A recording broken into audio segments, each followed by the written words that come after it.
Okay guys, sana muli mapagpalang umaga, tanghali, gabi po sa inyo lahat. Sana po ang lahat ay nasa mabuting kalagayan at ligtas po sa anumang kapahamakan. Sana po kayo dakong ng mundo naroon. Ako po muli ang inyong lingkod, Maestro 21 TV, at sa ating video ngayong araw na ito mga kalingap, tayo muli po ay magbibigay ng ating panibagong kuro-kuro, komento, opinion at reaction tungkol nga po dito sa nakita po natin kung saan doon po sa naging vlog po o naging content po ni Kinrid TV Official mga kalingap, kung saan sinasabi po niyang sinungaling numero unong sinungaling itong si Manas o itong si pulang uod mga kalingap. Okay, so kamakailan lamang po kahapon mga kalingap ay nakakarinig na rin po tayo ng kwento tungkol po dito na talaga naman po para bagang pagku-question pagko-question po doon sa tulong na dapat ibigay daw po, yung ini-expect po nila na grupo, sa grupo po nila na ini-expect po nila na tulong po ng kalingap dito po sa isang kalingap partner, at napapakinabangan daw pa umano ni Kalingap Rab ang taong ito, pero ang kanya pong ibinigay na tulong o ambag natulong po para po sa pagpapa-ospital ng taong ito ay hindi sapat.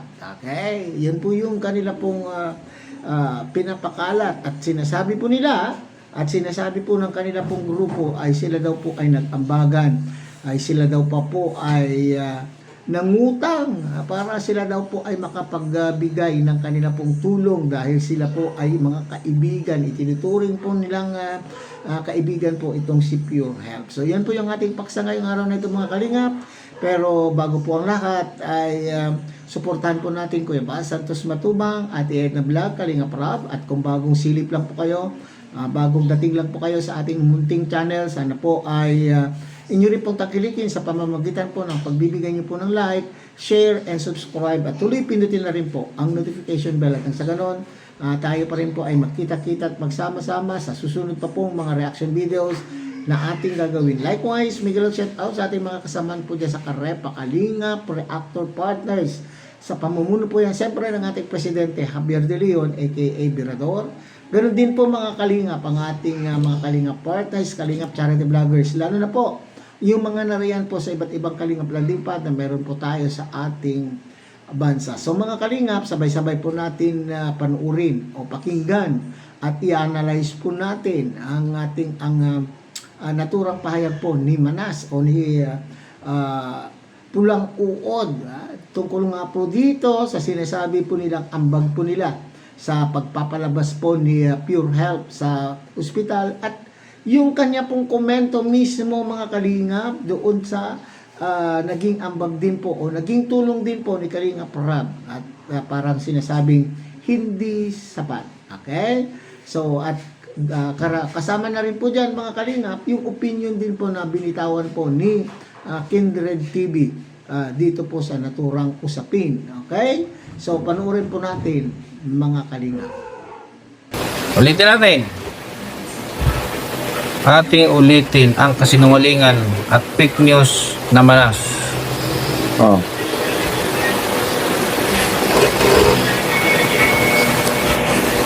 Kita nyo sir, nagbigay kay Pure at 5K lang naman. Talagang ang laki ng pakinabang nila sa o ano sa ayaw. Okay, napakinggan nyo po yun ng mga kalingap. Walang masama kung sila po ay nakatulong dahil itinuturing naman po nilang kaibigan itong si Pure Health. Pero itong sinabi po dito mga kalingap, napakinggan po ninyo, sinabi po dito ni Manas o ni Pulang Uod, ano yung po sinabi ay yung tulong ni Kalingap Rab daw po ay 5,000 raw po, at ayaw po para bagang 5,000, at sinasabi po niya ayaw nilang mabawasan yung kanila pong kayamanan kumbaga, dahil at napakalaki daw po yung kanila pong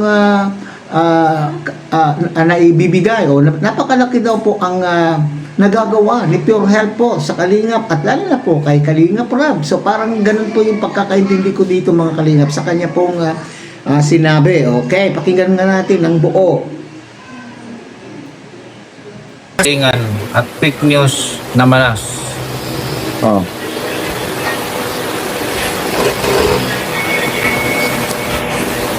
Kita nyo sir, nagbigay kay Pure at 5K lang naman. Talagang ang laki ng pakinabang nila sa o ano sa ayaw. Mabawasan pera nila. Gusto sa sponsor na manggagdan. Ayaw bawasan ang kanilang pera. Ha? At gusto po nila daw, kaya 5K lang, gusto po nila ang sponsor na po ang magdagdag. Okay? Ang aking opinion po rito ay 5,000 is 5,000. Malaking halaga na po para sa isang taong nangangailangan, hindi po ba? So, bakit kinu-question po nila yung 5,000 at napakalaki daw po ang kanila pong pakinabang kay Pure Health. Alam po naman natin mga kalingap na marami pong ginagawa po si Pure Health. Pero intindihin po natin na itong si Kalingap Rab ay marami rin pong tinutulungan na iba pa po. At bukod po doon, iniisip po siguro ni mga Kalingap Rab ay yung 5,000 yun ay sapat na sapagkat itong si Pure Health ay may sariling pinagkakakitaan at may sarili po siyang channel. Ibig sabihin, hindi po siya beneficiary. At doon po sa naging content o naging live po ni Kalingap Rab kamakailan, sinasabi po niya na talaga naman po inaabutan po niya itong si Pure Health kapag siya po ay gumagawa o kapag siya daw po ay nagsisilbing driver po nila ay nagbibigay po, inaabutan po niya itong si Pure Health bukod pa po doon sa kanya pong regular allowance. So siguro yung ibinigay na 5,000 ay akala po niya ay sapat na at hindi po nila inakala na lampas pa doon ang bill na kanila pong babayaran doon sa ospital. At doon nga yung punto dito mga kalingap na itong si Pure Health ay may sariling kita.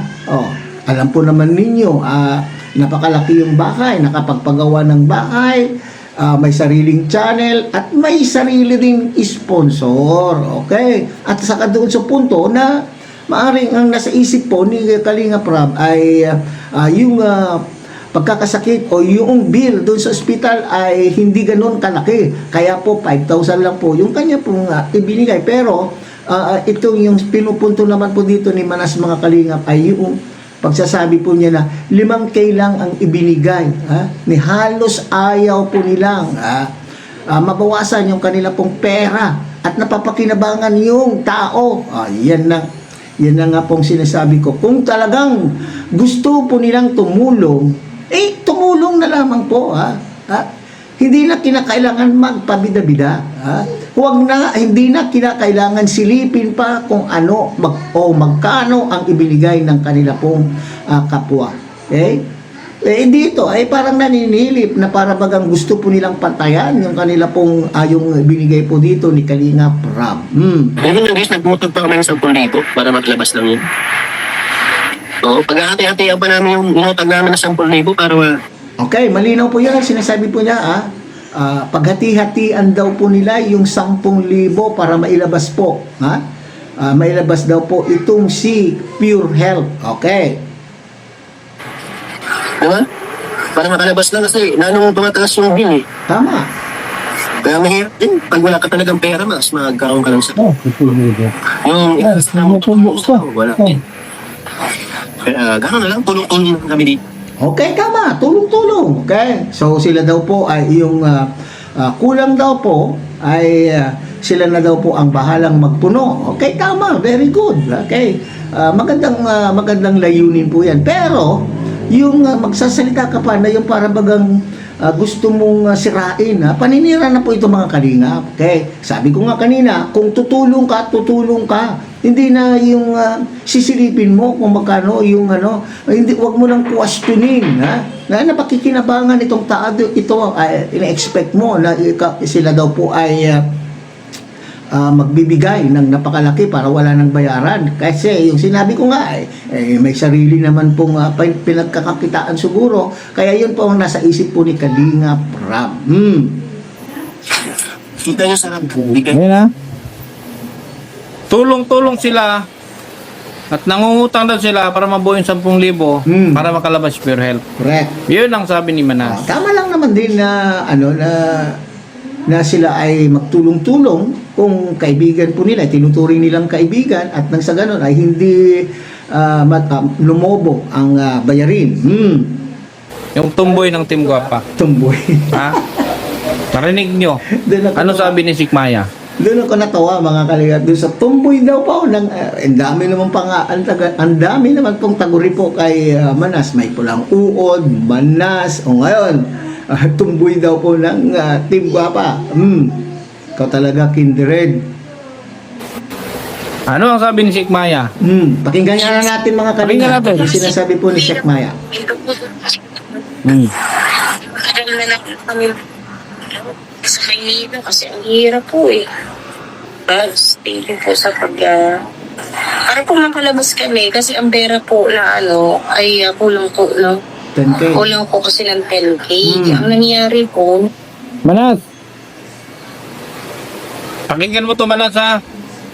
Para lang makapanira ka. Para makapagpasikat kayo. Gagawa-gawa ka ng kwento, ha?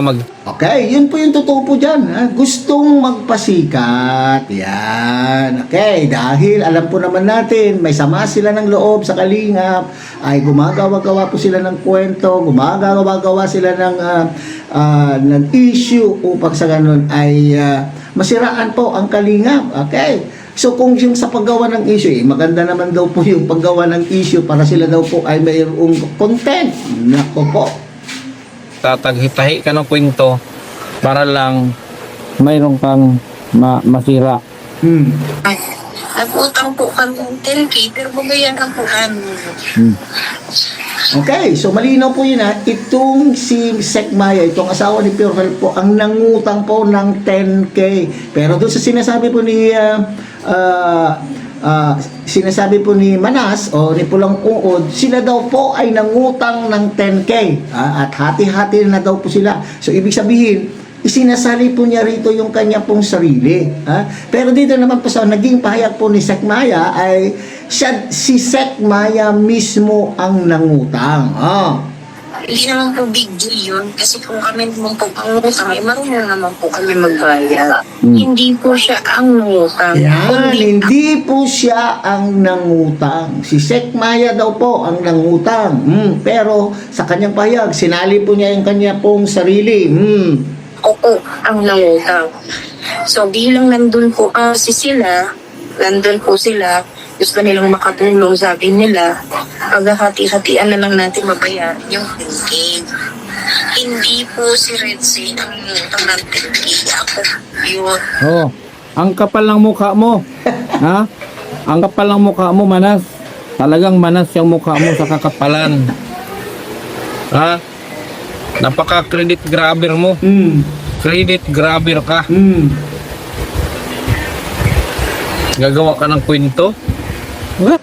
Okay, so yan na, mga malinaw po ha. Okay, so yun po yung layunin po siguro dito. Kaya ganito ang sinasabi po ni Manas ay talagang gustong sirain para masira, para yung imahe, yung pagtingin po ng mga tao sa Kalingap o pagtingin po ng mga supporters sa Kalingap ay ganun po, yung ganun kasama na kanila pong kasamahan at napapakinabangan na tao, bakit ganun lamang po ang tulong na kanila pong ibinigay. Okay? Alright. So, maari, noong sila po ay nag-uusap, nagkukwentuhan po sila at nandun po sila, sinasabi siguro, na ikwento po siguro ni Sekmaya na ito po, gusto na namin lumabas, pero kulang po kami ng 10,000. Maaaring siguro sila po ay nagkusa. Okay. Nag-offer po sila na, sige, bayaan mo, yung inutang mo ay maaring ay pag-ambag-ambagan po namin, mag-share kami doon sa inutang mo. Maaring ganun po mga kalinga para sa akin. So, ibig sabihin ay kami nang bahala doon sa inutang mo at kami po ay mag-ambag-ambag para mapunuan natin yung 10,000. So, mas lalo siguro maganda kung yung pagsabi po nila na gano'n na okay, yung inutang mo ay pag-ambag-ambagan na namin, ay dapat kung talagang gusto po niyong tumulong ay Nag-abot na kayo, ha? Nag-abot na kayo. Dito ay sinasabi mo, ay parang isinasali mo yung sarili mo na kayo po ay nangutang, ha? So, ibig sabihin, wala pa pala kayong inaabot kay Sekmaya doon sa kanya pong inutang. So, malinaw po yan, ha? Siguro sinasabi na ikwento po ni Sekmaya na kulang sila ng 10,000 pero nakautang na po siya ng 10,000 at maari rin naman na itong si Manas ang nag-offer o maaring sila po yung nagkusa na sige bayaan mo mare at kami na ang bahala dun sa inutang mo pag ambag-ambagan namin. Okay? Huwag mong sabihin na kayo ang nangutang para mailabas itong si Pure Health. Ibig sabihin kasi pag ganito ang sasabihin mo, Manas, ay mas parang gaganda ang inyong imahe. Ha? Sasabihin po ng mga tao, maaaring sasabihin po ng mga tao, buti pa po sila itong Team Guapa, buti pa itong grupo ni Manas, ay sila po ay nakatulong. Ayan na naman po tayo eh. So, tama po itong sinasabi po ni Kindred, mga kalingap. Ginagawa ito para makapanira. Nandun na po tayo mga para naman pong hindi napakinabangan po ang kalingap noong panahon.